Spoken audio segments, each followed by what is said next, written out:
Hello everyone. मैं अक्षर दत्त तिवारी आप सभी का स्वागत करता हूं इस एकेडेसिया चैनल पर। और आशा है कि आप पिछली 3 लेक्चर को अच्छे से समझ पाए होंगे। एकेडेसिया को आप सब्सक्राइब करना ना भूलें, अपने वीडियो को लाइक करना ना भूलें, इसलिए क्योंकि बहुत एफर्ट लग रही है। एक दिन में 3-3 वीडियो आ रहा है, 4-4 वीडियो आ रहे हैं, और हम लोग ट्राई करेंगे कि एक वीक में 30 वीडियो भी आए डिफरेंट डोमेन्स के। तो आप इस चैनल को सब्सक्राइब करना ना भूलें। हम लोग हर डोमेन को ट्राई कर रहे हैं कि कवर करें, 9th 10th 11th 12th हर डोमेन को, ठीक है। और ये माय थैंक्स टू अंकित कान जिन्होंने ये पीपीटी डिज़ाइन की है। बहुत एफर्ट लगती है पीपीटी डिज़ाइन करने में, तो मैं उनको थैंक्स करता हूँ, ठीक है। अब आज क्या शुरू करने वाले हैं, पिछले 3 लेक्चर आशा करता हूँ आपको समझ में आया होगा। अगर नहीं समझ में आया है तो कमेंट कीजिएगा, बताइएगा क्या नहीं समझ में आया है, उसको मैं समझाने की कोशिश करूँगा, ठीक है। अलग से टेलीग्राम ग्रुप, जैसा कि आप टेलीग्राम ग्रुप ज्वाइन करेंगे तो आपको ये पता चलेगा कि कुछ बच्चों ने सवाल पूछा है। जैसे उन्होंने केमिस्ट्री के क्वेश्चन पूछे हैं, तो वहाँ पे मैंने उसका रिप्लाई किया, उस सवाल को सॉल्व किया। तो दिक्कत की बात यह है कि वो सवाल इस टॉपिक से रिलेटेड नहीं था, फिर भी मैंने सॉल्व कर दिया बिकॉज मेरे पास उतना समय था, समय का कंस्ट्रेन है अभी, ठीक है। तो अगर आपको इस टॉपिक से रिलेटेड कैसे भी सवाल में डाउट आता है, आप कमेंट करें, आप टेलीग्राम पे पूछे, सॉल्यूशन के कैसे भी सवाल हो, I will try to solve this question, ठीक है।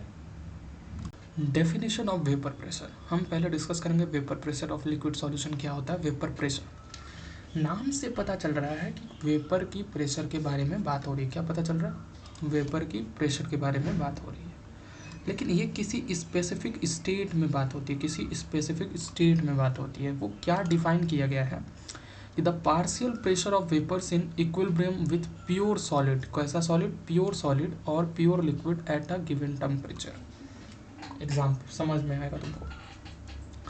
पार्शियल प्रेशर जो होगा वेपर का इक्विलिब्रियम के स्टेट में, कैसे स्टेट में? इक्विलिब्रियम में होना चाहिए विथ प्योर सॉलिड और pure liquid at a given temperature. जैसा समझने का कोशिश करो, ये हमारा सिस्टम है, ठीक है। इसके अंदर है लिक्विड का सरफेस और ऊपर वेपर उड़ रहा है, ठीक है, वेपर उड़ रहा है। सपोज करो कि ये इक्विलिब्रियम का स्टेट है, तो ये वेपर ने जो प्रेशर लगाया इस पर, किस पर? लिक्विड के सरफेस पे, या अगर सॉलिड होता तो सॉलिड के सरफेस पे भी लगाता, लेकिन इक्विलिब्रियम के स्टेट में होना जरूरी है। तो जो प्रेशर वेपर ने लगाया लिक्विड पर, उस प्रेशर को हम क्या बोलेंगे? Vapour pressure. लेकिन क्या कंडीशन है? कंडीशन क्या है कि इक्विलिब्रियम में होना चाहिए। किस में स्टेट में होना चाहिए बॉस? इक्विलिब्रियम में होना चाहिए। समझ में आया? मैं जूम करके समझा देता हूँ।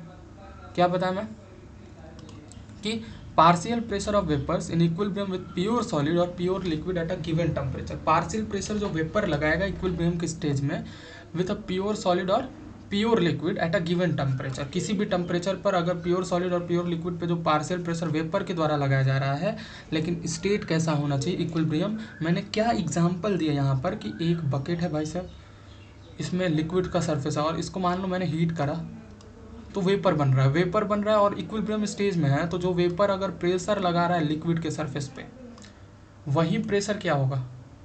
वही प्रेशर होगा तुम्हारा वेपर प्रेशर, ठीक है। एट इक्विलिब्रियम क्या होगा? आप सर बोल रहे हो इक्विलिब्रियम पर, तो इक्विलिब्रियम पे क्या कंडीशन होगी? इक्विलिब्रियम पे क्या होगा? Rate of evaporation equal to rate of condensation. क्या होगा? Rate of evaporation equal to rate of condensation. मतलब फिर से समझो, अगर ये सिस्टम है, ठीक है, और इसमें वाटर है, तो जिस रेट से ये वेपोराइज हो रहा है उसी रेट से ये कंडेंस हो, मतलब जिस रेट से ये वेपर के फॉर्म में कन्वर्ट हो रहा है लिक्विड, उसी रेट से लिक्विड जो हो वेपर जो हो कंडेंस होकर लिक्विड में है। तो इक्विलिब्रियम में क्या होता है कि रेट ऑफ इवेपोरेशन किसके बराबर होता है? रेट ऑफ कंडेंसेशन के बराबर। और उसी स्टेज में जो प्रेशर इवेपोरेशन के दौरान वेपर ने लगाया लिक्विड के ऊपर, वही क्या होगा? Vapour pressure. क्या होगा? Vapour pressure. एक एग्जांपल लेते हैं, H2O लिक्विड है। अब लिक्विड है तो इसको वेपर के फॉर्म में करना भाई साहब, तो गैस बनाओगे हीट वगैरह करके, तो H2O liquid with H2O gas. अब देखो यहाँ इक्विलिब्रियम का मतलब रिवर्सिबल का साइन दिया गया है, ठीक है, समझ में आ रहा है? तो हम इक्विलिब्रियम स्टेट कंसिडर कर रहे हैं यहाँ पे बेसिकली। तो H2O लिक्विड से H2O गैस में कन्वर्ट हो रहा है, तो इसमें क्या हो रहा है एक्चुअली, इक्विलिब्रियम पे क्या होगा कि जिस रेट से ये कंडेंस होके, जिस रेट से ये इवेपोरेट होके गैस बन रहा है, उसी रेट से ये कंडेंस होके देखो बैकवर्ड रिएक्शन में लिक्विड बन रहा है, ठीक है। तो जिस रेट से लिक्विड से गैस बना, उसी रेट से गैस से लिक्विड बन रहा है, ठीक है। ये एक एग्जांपल लेते हैं। तो तुमको पता होगा कि प्योर H2O के लिए, जैसे केमिकल इक्विलिब्रियम में पढ़ रहे थे हम लोग, कंसेंट्रेशन 1 मान के चलते हैं, एक्टिव मास टाइप का, ठीक है, 1। तो जैसे प्योर H2O लिक्विड स्टेज में है, ठीक है, लिक्विड होगा यहाँ पे लिक्विड, तो उसका प्रेशर क्या माना तुमने, 1 माना, मानते ही है। तो अब Kp लिखोगे अगर, तो क्या लिखोगे, पहले प्रोडक्ट का कंसेंट्रेशन या प्रोडक्ट का पार्शियल प्रेशर अपॉन रिएक्टेंट का पार्शियल प्रेशर। तो प्रोडक्ट का पार्शियल प्रेशर मतलब pressure of H2O gas upon pressure of H2O liquid. अब प्रेशर ऑफ H2O लिक्विड क्या होता है बॉस, वो 1 होता है, ऐसा हमको पता है। तो Kp किसके बराबर आ गया, Kp किसके बराबर आ गया, प्रेशर ऑफ H2O गैस के बराबर आ गया, ठीक है।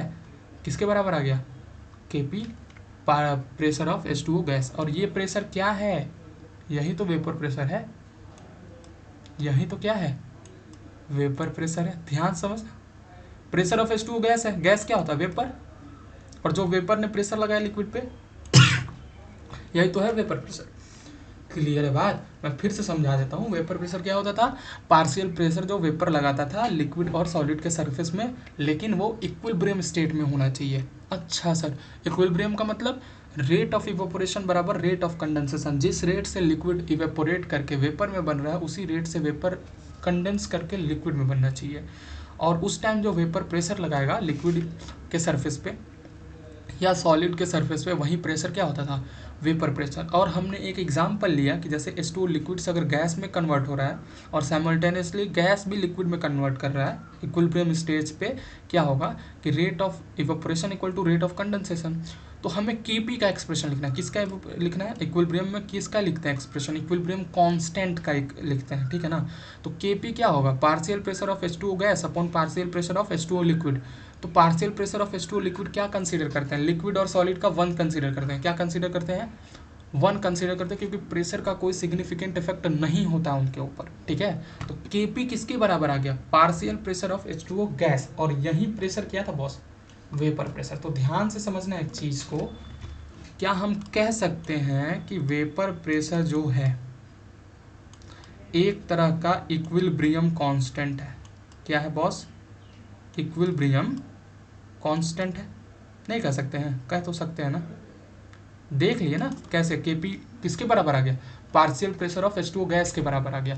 और partial pressure of H2O gas ही इस केस में क्या है, इक्विलिब्रियम स्टेट में, वही तो वेपर प्रेशर है। तो वेपर प्रेशर एक तरह का क्या हो गया, इक्विलिब्रियम कांस्टेंट हो गया। ध्यान रखना, इसकी आगे जरूरत पड़ेगी, समझाऊंगा कोई चीज़ तो, ठीक है।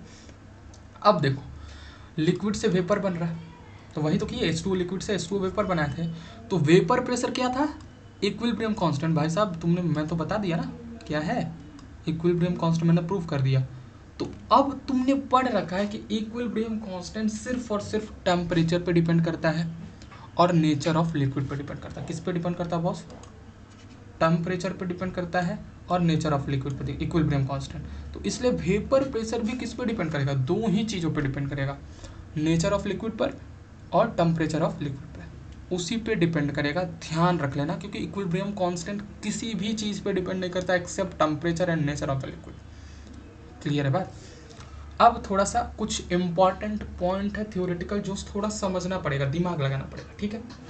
बोला गया है इफ़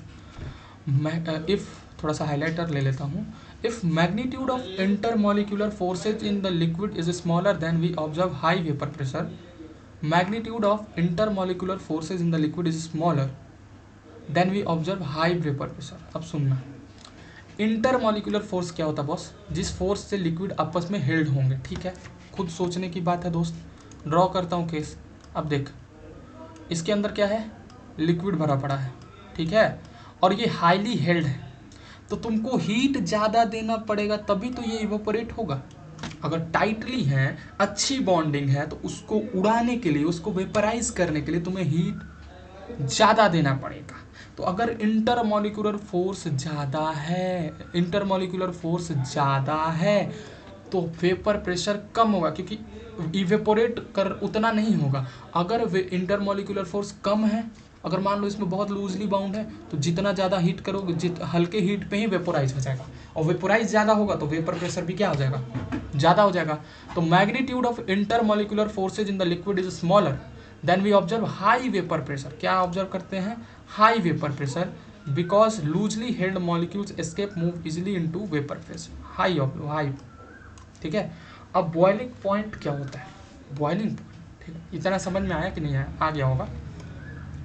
अब देखो बॉइलिंग पॉइंट क्या होता है कि the temperature at which vapour pressure of a liquid is equal to external pressure. किसके इक्वल, वेपर प्रेशर किसके इक्वल हो जाए, एक्सटर्नल प्रेशर। तो समझो डायग्राम से, डायग्राम भी बहुत अच्छा समझा देगा। ये वही केस, ऊपर तुमने पिस्टन लगा दिया, क्या लगा दिया, पिस्टन लगा दिया, लिक्विड है बॉस इसके अंदर भरा हुआ, और ऊपर मान ले एटमॉस्फेरिक प्रेशर है 180 PATM, क्या है, PATM। वो खैर दूसरा चीज़ होता है, एब्सोलूट बॉइलिंग पॉइंट उसको बोला जाता है, लेकिन मैं एक एग्जांपल लेता हूँ।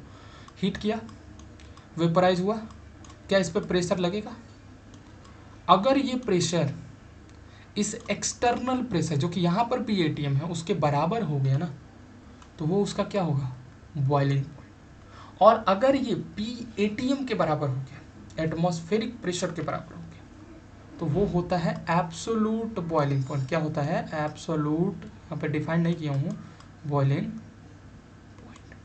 क्लियर है बात, ठीक है। तो अब खुद सोचो यहाँ पे, a liquid having high vapour pressure boils at low temperature, common sense है, मैं फिर से समझा देता हूँ। अब मान लो वेपर प्रेशर ज़्यादा है, वेपर प्रेशर ज़्यादा होने का मतलब क्या है कि तुरंत उड़ेगा, तुरंत वेपर में कन्वर्ट होगा। तो हीट ज़्यादा देनी होगी या कम देनी होगी ना, तो हीट कम दोगे तो बॉइलिंग पॉइंट क्या हुआ, कम। तो जितना ज़्यादा वेपर प्रेशर ज़्यादा होगा उतनी कम उसकी क्या होगी, बॉइलिंग पॉइंट होगी। समझ में आ गया। तो लिक्विड जिसका हाई वेपर प्रेशर होगा वो क्या लो टेम्परेचर पे बॉइल्स कर जाएगा। तो आज हमने ये टॉपिक पूरा वेपर प्रेशर कंप्लीट किया है। अगला लेक्चर बहुत इंपॉर्टेंट होने वाला है जिसमें मैं रॉल्स लॉ कवर करूँगा, मोस्ट इंपॉर्टेंट लेक्चर होगा, ठीक है। तो आज यहीं तक मैंने समझाने की कोशिश की और आशा करता हूँ पूरा वेपर प्रेशर आपको अच्छे से समझ में आया होगा। अगर कोई भी डाउट वेपर प्रेशर के रिलेटेड आता है आप टेलीग्राम ग्रुप में पूछ लें। वीडियो को लाइक करना ना भूलें और चैनल को सब्सक्राइब जरूर करें, ठीक है। Thanks you everyone, bye.